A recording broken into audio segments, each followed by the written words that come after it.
கடந்த 14ஆம் தேதி திருவண்ணாமலையில தலைவருடைய கட்டளையின் பேர்ல இளைஞர் அணி நிர்வாகிகள், அது வடக்கு மண்டல நிர்வாகிகள் சந்திப்பு கூட்டத்தை 14ஆம் தேதி திருவண்ணாமலையில் வெற்றிகரமாக நடத்தி காட்டினோம். கிட்டத்தட்ட 1,30,000 இளைஞர் அணி நிர்வாகிகள் அந்த சந்திப்பு கூட்டத்தில் கலந்து கொண்டு ஒரு மாநாடு போல அந்த நிகழ்ச்சி நடந்தது. அந்த எழுச்சியை பார்த்து இளைஞர்கள் நம்முடைய திராவிட முன்னேற்ற கழகத்தில் எந்த அளவுக்கு ஈடுபாடோடு வந்திருக்கிறாங்க அந்த எழுச்சியை பார்த்து, அந்த மக்கள் கடலை பார்த்து, இளைஞர் கடலை பார்த்து ஒரு 10 நாட்கள் சங்கி கூட்டமோ அடிமை கூட்டமோ புலம்பிக்கிட்டே இருந்தது. இன்னைக்கு பல்லடத்தில் கூடியிருக்கக்கூடிய இந்த கடல் போல் கூடியிருக்கக்கூடிய நம்முடைய மகளிர் கூட்டத்தை, இந்த மாநாட்டை பார்த்தாங்கன்னா அந்த சங்கி கூட்டமோ அடிமை கூட்டமோ அடுத்த 10 நாளுக்கு நிச்சயமா தூங்க போறது இல்லை.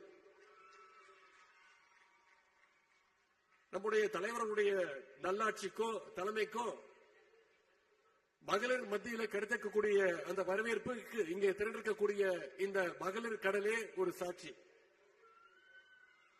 இன்னைக்கு தமிழ்நாடு மகளிர் மட்டுமல்ல, இந்தியாவில் இருக்கக்கூடிய அனைத்து மகளிருக்குமான உரிமை குரலாக நம்முடைய கழக தலைவருடைய குரல் இன்னைக்கு ஒலித்துக் கொண்டிருக்கிறது. அதுக்கு ஒரே ஒரு எடுத்துக்காட்டை இங்கே நான் குறிப்பிட விரும்புகின்றேன். 2 நாளா சோசியல் மீடியால இங்க வந்திருக்கக்கூடிய சகோதரிகள் நீங்க பார்த்திருப்பீங்க. சோசியல் மீடியால ஒரு வீடியோ மிகுந்த வைரலாக போய்கொண்டிருந்தது, அதிகம் ஷேர் செய்யப்பட்டது, தொலைக்காட்சிகள்ல ஒளிபரப்பப்பட்டுச்சு. ஜம்மு காஷ்மீர் மக்கள் ஜனநாயக கட்சியினுடைய தலைவர், முன்னாள் முதலமைச்சர் சகோதரி மெஹபூபா முஃப்தி அவர்களுடைய பேட்டி ஒளிபரப்பாச்சு. அம்மையார் அவர்களை காஷ்மீரில் இருக்கக்கூடிய ஒரு பத்திரிகையாளர் சந்திப்பில் கலந்து கொண்டாங்க. சகோதரி மெஹபூபா முஃப்தி அவர்கள் தங்களுடைய தாய்மொழி காஷ்மீரியில அவங்க பதில் கொடுத்துக்கிட்டு இருந்தாங்க. கேட்கிற கேள்விகளுக்கு எல்லாம் அவங்களுடைய தாய்மொழி காஷ்மீரி மொழியில பதில் கொடுத்துக்கிட்டு இருந்தாங்க. அப்ப ஒரு பத்திரிகையாளர் குறுக்கிட்டு, நீங்க ஏன் தாய்மொழியில பேசுறீங்க, உருதுல பேசுங்க அப்படின்னு ஒரு பத்திரிகையாளர் கேள்வி கேட்டோன்னு அம்மையார் மெஹபூபா முஃப்தி அவர்கள் சொன்ன வார்த்தை, என்கிட்ட டிரான்ஸ்லேஷன் கேட்கறீங்களே, உங்களுக்கு தைரியம் இருந்தா தமிழ்நாட்டுக்கு போய் என்னுடைய சகோதரர் மு.க. ஸ்டாலின் கிட்ட போய் இதை கேட்க கொடுத்து உங்களுக்கு தைரியம் இருக்கா அப்படின்னு கேட்டாங்க. தாய்மொழியில பேசக்கூடாதுன்னு என்கிட்ட சொல்றீங்களே, தமிழ்நாட்டில் போய் சொல்றதுக்கு உங்களுக்கு தைரியம் இருக்கான்னு பத்திரிகையாளரை பார்த்து முன்னாள் முதலமைச்சர் அவர்கள் கேட்டுக்கிறாங்க.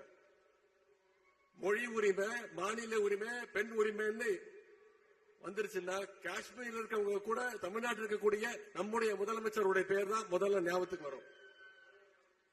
அப்படிப்பட்ட தலைவரே நாம பெற்றிருக்கிறோம். இன்னைக்கு ஒரு காலத்துல கேரளாவுடைய வைக்கத்துல கோயில் தெருக்கல்ல ஒடுக்கப்பட்ட மக்கள் நடப்பதற்கு அனுமதி கிடையாது. அப்படிப்பட்ட ஒரு நிலைதான் இருந்துச்சு. கிட்டத்தட்ட 101 ஆண்டுகளுக்கு முன்பு 1924ஆம் ஆண்டு அந்த கொடுமையை எதிர்த்து போராடினவர் தான் தந்தை பெரியார் அவர்கள். அப்பொழுது அவர் கைது செய்யப்பட்டார். அந்த போராட்டத்தை முடக்கிறதுக்காக தந்தை பெரியார் அவர்களை கைது செஞ்சாங்க. பெரியாரை கைது செஞ்சுட்டா அந்த போராட்டம் நீர்த்து போயிருந்து அப்ப இருந்த அரசாங்கம் நம்பிச்சு. ஆனா பெரியாரை கைது செய்த உடனே அந்த போராட்டத்தை தந்தை பெரியாருடைய மனைவி அன்னை நாகம்மையார் அவர்கள் கையில் எடுத்து அதை வெற்றிகரமா நடத்தி காட்டினாங்க. இப்படி திராவிட இயக்கத்துடைய தொடக்கம் முதலே இந்த இயக்கத்திற்காக ஏராளமான மகளிர் தங்களுடைய வாழ்வை அர்ப்பணிச்சிருக்கிறாங்க, உழைச்சிருக்கிறாங்க. அத்தகைய பெருமை மிகு மகளிருடைய தொடர்ச்சியாகத்தான் இங்க வந்திருக்கக்கூடிய அத்தனை சகோதரிகள், உங்க அத்தனை பேரையும் நான் பார்க்கிறேன். இன்னும் சொல்ல போனா தந்தை பெரியாருக்கு அவருடைய தந்தை பெரியாருங்கிற பேரை பட்டத்தை பெற்றுக் கொடுத்தது வச்சது இங்க வந்திருக்கக்கூடிய மகளிர் தான்.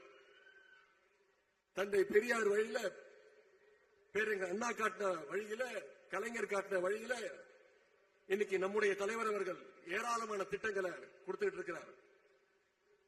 பேருங்க அண்ணாதான் சுயமரியாதை திருமணங்களுக்கு செல்லும்னு சட்டத்தை கொண்டு வந்தார். கலைஞர் அவர்கள் தான் இந்தியாவிலே முதன்முறையாக காவல்துறையில மகளிருக்கு பணி வாய்ப்புகளை ஏற்படுத்தி கொடுத்தாங்க. அது மட்டும் இல்ல, அரசு தொடக்கப்பள்ளியில மகளிர் மட்டும்தான் ஆசிரியர்கள் வரணும்னு அந்த சட்டத்தை ஏற்றுனாங்க.